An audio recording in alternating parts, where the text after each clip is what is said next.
دراج النادي الاهلي اكيد وجود بركات ابو تريكه. عفوا، بس ما دام انت بتقول بركات موجود معانا ورا الكاميرا، يعني لو احنا دعيناه للكاميرا او ان هو يقول كلمه عشان انيس بوجلبان. بركات اتفضل. بركات اتفضل. الناس عايزه اتمر. اتفضل. هو بركات معانا بمناسبه انيس بوجلبان بيتكلم كابتن محمد بركات. اطلع في التلفزيون. انت عارفين دايما بركات الحقيقه هو اساسا واقف ورا الكاميرا عشان يظهر مع الكاميرا، فمش عايزين نكسفه عشان كده جبناه معانا. كابتن بركات اهلا بيك. اهلا بيك كابتن نادر. اهلا بيك كابتن بركات. الحقيقه انيس بوجلبان لسه بيتكلم عليك وعلى ابو تريكه وعلى نجوم الفريق، بس قول لي يعني زياره انيس بالنسبه لك ايه احساسك بيها؟ لا طبعا هو انيس طبعا الفتره اللي قعد معانا في مصر طبعا يعني انيس واحد مننا وكلنا كنا بنحبه، ويمكن احنا زعلنا جدا بامانه والله، مش عشان هو موجود ولا بيزورنا، لا اقسم بالله هو الراجل لما مشي كلنا زعلنا قوي، يعني كان نفسنا انه يكمل معانا، بس هي طبعا الظروف ما ساعدتش. انما طبعا ما فيش، يعني الراجل ده جاي النهارده اول ما عرف ان احنا موجودين جاي يشوف ويطمن علينا ويسلم على اللعيبه ومين محتاج ايه ومين مش محتاج ايه. بس انا يعني كل خوفنا انه في الاخر يكون جاي ياخد له خطه ولا جاسوس. ممكن انيس؟ لا جاي عقد لبني يعني حمضينه في النادي الاهلي.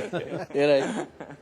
بس بركات يعني انا مش هاخد منك كلام كتير، انا عارف انت داخل على العشاء، بس قول لي يعني يهمنا كمان نازل سريعا قبل ما نسيب الكابتن بركات، عايزين نساله ضروري. شفنا له بعض التصريحات في صحف مصريه قالت على لسان النجم محمد بركات انه شايف من وجهه نظره فنيا ان مباراه رادس اسهل من مباراه القاهره، واننا هنلعب بعيدا عن الضغوط اللي كنا فيها في استاد القاهره. عايزين نعرف رؤيته. جندي بيسالك بيقول لك يعني في تصريحات جت على لسانك ان في القاهره ان مباراه الترجي في رادس بالنسبه لك او بالنسبه للفريق مش هتكون اسهل قد ما هتكون ما فيهاش ضغوط زي مباراه القاهره الاولى.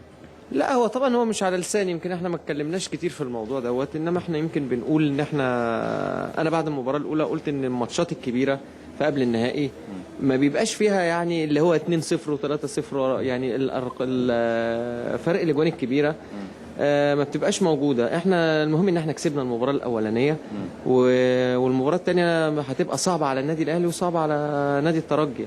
فطبعا زي ما قلت احنا مطالبين ان احنا نبقى مركزين، نحاول ان احنا ننفذ تعليمات الكابتن حسام قدر الامكان، وان شاء الله باذن الله احنا نتمنى ان احنا نرجع القاهره كسبانين ومنتصرين. لمؤاخذه انيس.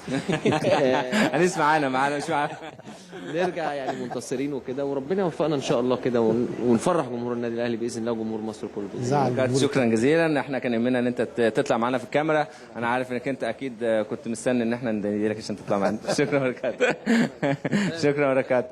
الحقيقه حبينا بس نطمن الجمهور كله من خلال تصريحات واحد من النجوم الكبار في النادي الاهلي. يمكن كابتن طه كابتن عصام شايفين تصريحات بركات الحقيقه تصريحات هاديه وفي نفس الوقت ان شاء الله فيها ثقه كبيره بالنسبه للمباراه ان شاء الله. انيس عايزه يمكن كنت بسالك عن المباراه يعني